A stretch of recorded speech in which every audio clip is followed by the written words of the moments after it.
I thought somebody left it. Good afternoon. Oh, what a night it was. And it was a night just not about Virginia. It was a night about America. Have you heard from other members here? Virginia, New Jersey, New York, Minneapolis, Seattle, Texas. Today is a wake-up call for Washington Democrats to abandon the partisanship, the extremist agenda of Washington-based programs that cost trillions of dollars and don't have programs that nobody even wants. We have warned Speaker Pelosi almost every day that she's been in the majority this year, that her policies were wrong and not wanted. She saw it time and again. She watched school board meetings where parents would come and ask to have a say in their children's education. What was the Democratic answer?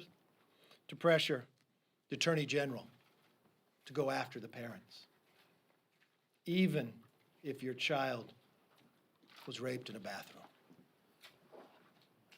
We watched people fearful of the rising cost of inflation. The Democrats' answer? To spend trillions more to make you cost a tax on everyone. As we watched with the cameras as Republicans went to the border, led many times by Tony Gonzalez, with the fear of what was happening, of their new policies along the border, where more than 1.4 million people have come across, more than 160 countries. People that are on the terrorist watch list being caught, and the Democrats continued to ignore it. Crime rising across America for the cities that asked to defund the police based upon Democratic policies. Just in my home state, not far from Nancy Pelosi, our Speaker's house, 5 Walgreens closed because they could not stay open just with the theft that continues to rise. What was their answer? More of the same. Just last weekend, NBC had a poll that talked about the biggest concerns that Americans had and who was best to lead it.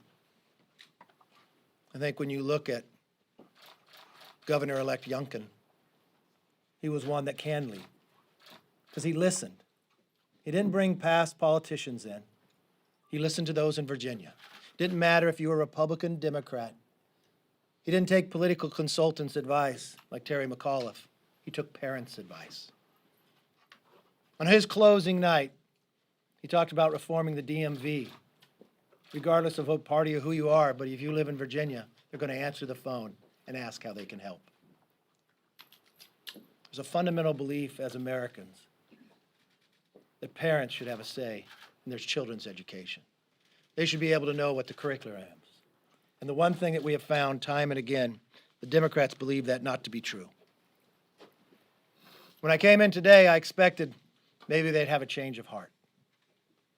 They're doubling down with a new promise to vote again on all the things that an election last night told them not to. And when you think about it, in Virginia, a Republican governor was elected after 13 consecutive statewide election losses to Democrats. Well, just a year ago, President Biden won by more than 10 points. And as you heard, the new Republican lieutenant governor breaking ceilings. In New Jersey, Democrats are underperforming even worse, by more than 15 points. It's not just in the governor's race, which many of you did not follow or cover. The Senate Democrat president lost to a Republican who spent less than $200 on a campaign. Now, what I would take from that is policy matters.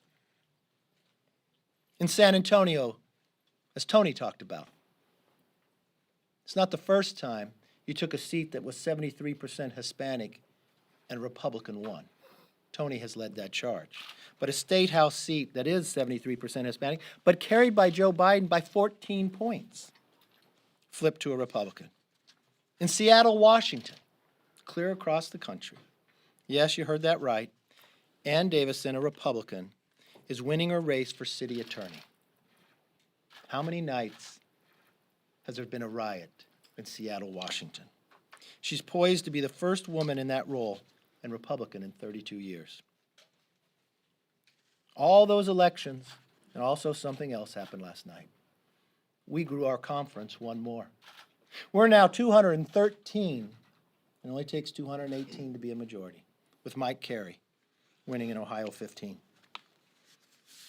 I don't believe these races are just about Republicans. What it's about is failed policies the Democrats continue to push. I'm not sure what the speaker will do. I know we're on break next week and she's off to another European trip. I think that would make 3 in 3 months. If I was a Democrat today, the one thing I would sincerely know, there's going to be a lot of retirements, either before the election or in 370 days. If you do not change course, if you do not start listening to the public, if you do not understand the policies you are pushing or making prices more expensive, will be our most expensive Thanksgiving ever, that the gas and the price of gasoline is higher than we've watched in 7 years, and the answer from your party is begging OPEC to produce more instead of America solving their own problems. A border that's unsecure, with no attention, trillions of dollars you want to push with no money there to secure the border. And your education policy is to push the Attorney General to investigate parents.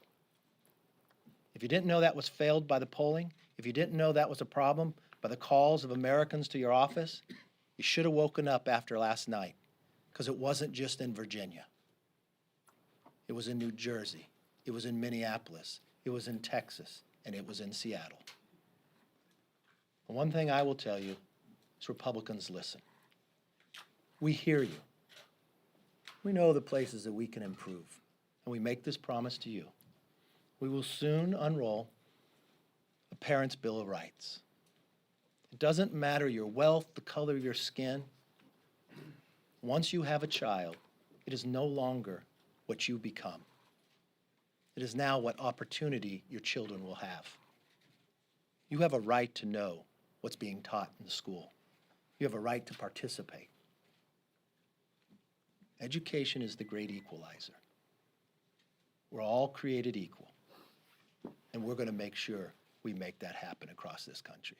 With that, let's open it up for questions. Yes, ma'am.